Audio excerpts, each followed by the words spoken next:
दोस्तों, सरोकार media YouTube channel में प्लबोन भट्टाचार्य जी उपस्थित हैं। प्लबोन भट्टाचार्य जी किसी परिचय के मोहताज नहीं हैं। उन्होंने डीडीए में अधिशासी अभियंता के तौर पर 37 साल अपनी सेवाएं दी हैं और इसी के साथ साथ पिछले 30 साल से वे युवाओं को शिक्षा देने का काम भी कर रहे हैं।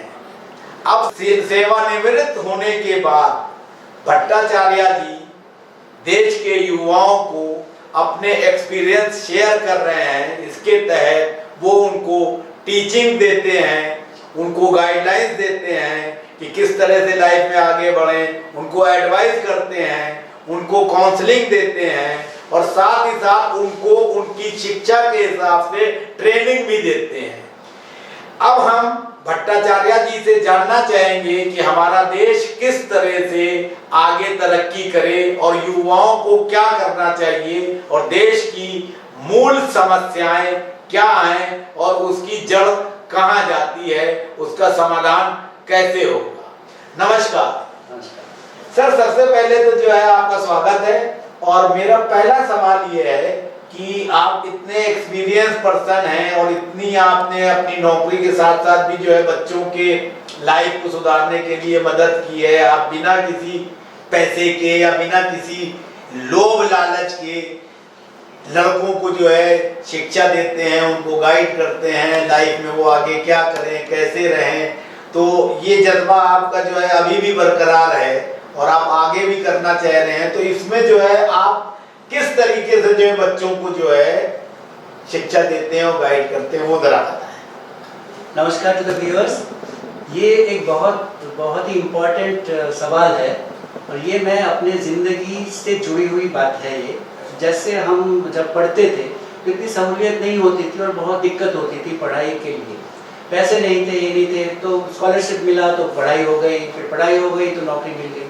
लेकिन वो जो पुराने दिन, जो गरीबी के बोलो या जैसे भी चैलेंजिंग दिन थे, वो हम भूले नहीं। तो हमें लगता है कि बाकी बच्चे मोस्टली जो हमारे देश के बच्चे हैं मोस्टली इसी दौर से गुजरते होंगे।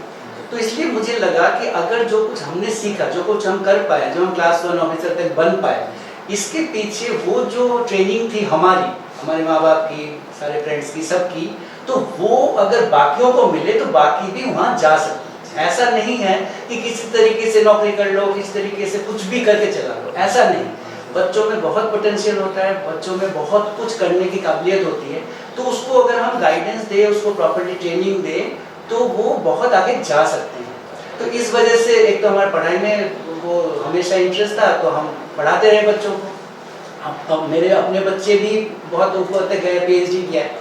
तो इसलिए अब आफ्टर रिटायरमेंट मुझे लगा कि क्यों ना इस टाइम को, क्योंकि अब टाइम है, तो इस टाइम को एक टीचिंग प्रोफेशन, एक दूसरे तरीके की, स्कूल की, कॉलेज की नहीं, देश की टीचिंग के लिए बच्चों को हम कैसे एक स्मार्ट इलेक्टर बनाएं।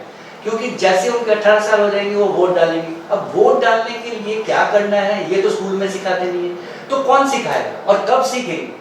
तो ऐसे ही अगर वो बिना सीखे हुए किसी को चुनते हैं या इलेक्शन में पार्ट लेते हैं तो ऐसा लगता है कि वो ठीक से ठीक आदमी को चुन नहीं पाए, वो बहक जाएंगे, या एड है या जो भी रैलीज है, जो भी कुछ है, उससे इन्फ्लुएंस होके वो जो उनको करना चाहिए वो नहीं कर पाएंगे। अच्छा, ये बताइए कि पॉलिटिकल पार्टीज जो हैं बहुत बड़ी बड़ी रैलियां करती हैं, पैसे खर्च करते हैं, धर्म जात के ऊपर जो है लोगों को डिवाइड करने का काम करते हैं। तो आपकी बात बिल्कुल सही है, जब वोटर अवेयर हो जाएगा, आप जिस तरह से टीच करते हैं उनको, तो उस हिसाब से जो है वो सही लोगों को चुनेंगे, तो गलत लोग जा नहीं पाएंगे पार्लियामेंट और विधानसभाओं में। तो इसमें जो है आपको अभी फिलहाल कितनी कामयाबी जो है मिली आपके हिसाब से, और इसको आगे बढ़ाने के लिए आपको किस तरह की लोगों की मदद चाहिए होगी, पॉलिटिकल पार्टीज की, NGOs की या एसोसिएशंस की या कोचिंग कॉलेजेस की और कॉलेजेस की, आप क्या सोचते हैं? ये जो है कि ऐसा मेरे को कोई वो नहीं चाहिए, सपोर्ट नहीं चाहिए। और ये जो कामयाबी है वो ये है कि आज मैं ये बात कर रहा हूँ, आज मेरे से पूछा जा रहा है कि ऐसा कहाँ, तो ये मेरी कामयाबी मैं समझता हूँ कि एक तो मैं इंडिविजुअली अपने हिसाब से करता हूँ। तो उससे क्या हुआ, जितने भी स्टूडेंट मेरे रहे उन्होंने ये कहा कि आप CM बन जाइए, आप PM बन जाइए। तो तो मैंने उनको बोला बेटा मेरा काम सीएम पीएम बनना नहीं है, मेरा काम है कि आप लोगों को समझाना ताकि आप जब उस लायक बनो तो आप बन सको। आजकल के जो बच्चे हैं वो हमसे बहुत आगे हैं, वो टेक्नोलॉजी जानते हैं, वो बहुत कुछ जानते हैं जो हम नहीं जानते, लेकिन उनके पास वो चीज़ नहीं है जो हमारे पास है, वो हमारा एक्सपीरियंस है। तो मैं चाहता हूँ कि हमारा एक्सपीरियंस और उनका एनर्जी, इन दोनों को इकट्ठा करके फिर हम चलें।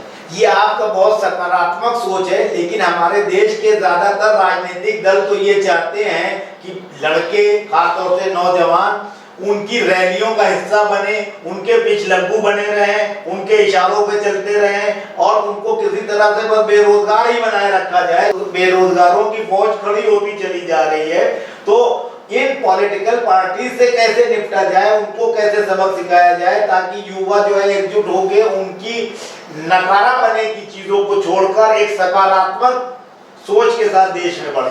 हाँ, ये जो है पॉलिटिकल पार्टीज की मैं बात नहीं करना चाहता, क्योंकि पॉलिटिकल पार्टी में अगर हमारा एक कोई अच्छा एक लेक्चर है, अच्छे मतलब हमारा स्पेस केयर लेक्चर है या कोई भी लेक्चर है, वहाँ कोई आदमी नहीं जाता, भीड़ नहीं होती, ठीक है।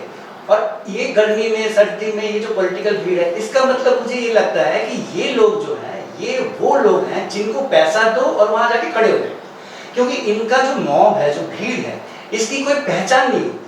तो हमें ये नहीं पता लगता ये एक ही भीड़ हर एक के रैली में होता है, ये किसी एक पार्टी की भीड़ नहीं है, ये भीड़ है, ये भीड़ कहीं भी खड़ी हो जाती है। ये तो एक तरह से लोकतंत्र को गुमराह करने वाली बात हुई है कि अलग अलग पार्टी की कैप लगा के लोग पहुंच जाते हैं और टीवी पे और पेपरों में, मीडिया में आ जाती है खबरें, पब्लिक खबरें। तो डेमोक्रेसी के लिए खतरा है ये खतरा तो दूसरे तरीके का है। ये समझने वाली बात है कि अगर भीड़ है, कोई भी पार्टी आज तक नहीं बोली कि ये लिस्ट है जो यहाँ पे है, इनकी पहचान करो और उनके आईडी देखो कि किस पार्टी को बिलोंग करता है।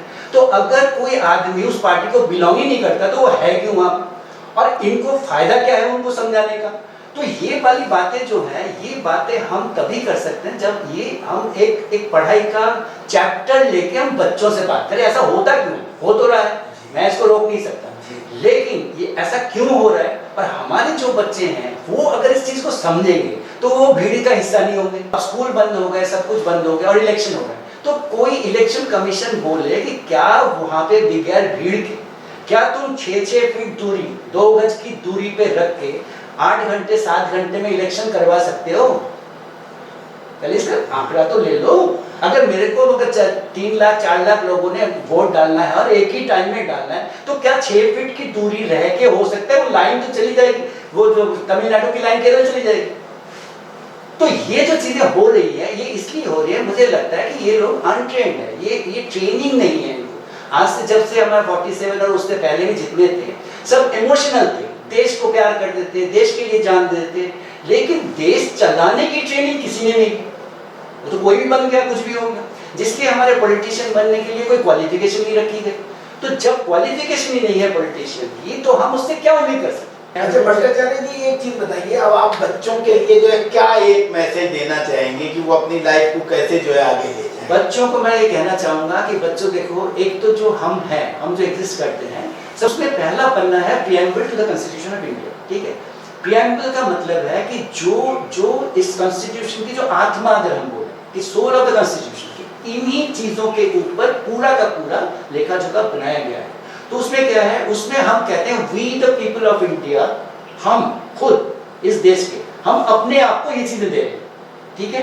तो उसमें सबसे पहले आता है जस्टिस जो है वो एक बहुत बड़ा बहस का मुद्दा है। Justice political, social, economic. उसके बाद आती है लिबर्टी ऑफ फेथ और सारा कुछ एक्सप्रेशन। उसके बाद है freedom of speech, freedom of सारे जितने भी हैं। उसके बाद है फ्रेटर्निटी मतलब भाईचारा। तो ये चारों चीजें अगर हो, हम अपने आप को ये चारों चीजें देते हैं। कैसे देंगे?